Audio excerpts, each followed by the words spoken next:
Hi, I'm Nicole Zamora-Wilson. I'm a graduate student at the University of North Carolina at Greensboro, and I have been working on my master's capstone project here at the MARC. Through my capstone project, I have been working with a historic collection of over 350 maps originally owned by the Rockingham County government. My project consists of cleaning and humidifying the maps in the collection so that they can be properly stored and used for research far into the future. The maps in this collection were primarily made between the 1930s and the 1950s, with some maps extending further beyond that on either side.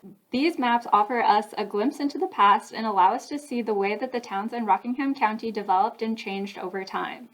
Because of the time period that the maps were created, the town of Leakesville, Draper, and Spray are all represented individually in these maps rather than as one consolidated Eden. This map, for example, depicts one small section of Leakesville and was created in June of 1941. The map shows property owned by Marshall Field & Co., and we can see this same area depicted on this map. But this map was created in 1918, over 20 years prior to the first map. It is possible to see changes between these two maps, and if you were to go and visit the site depicted in these two maps today, you would see even further changes. The oldest original map in the collection that I've come across so far is this map, which is from 1910. As you can see, its condition is much poorer than many of the other maps in this collection, which is part of the reason why proper storage is so important. Now that this map is in the MARC's collection, it will be properly stored following archival standards and no further damage will come to it so that it can remain in this condition, which, while far from perfect, is still usable for research and historical purposes.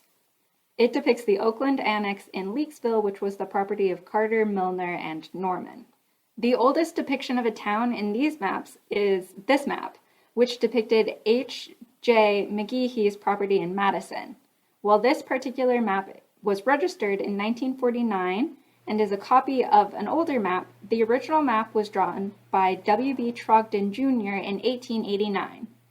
Despite the map being a newer copy of an older map, it is still able to give us some amount of insight into what Madison looked like in the late 1800s.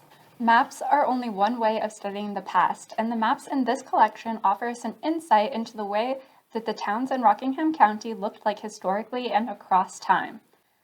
This allows us to study the development of the towns and consider the ways that things changed over time and how the geography was impacted by the people who lived in these towns, as well as how they in turn impacted the geography around them.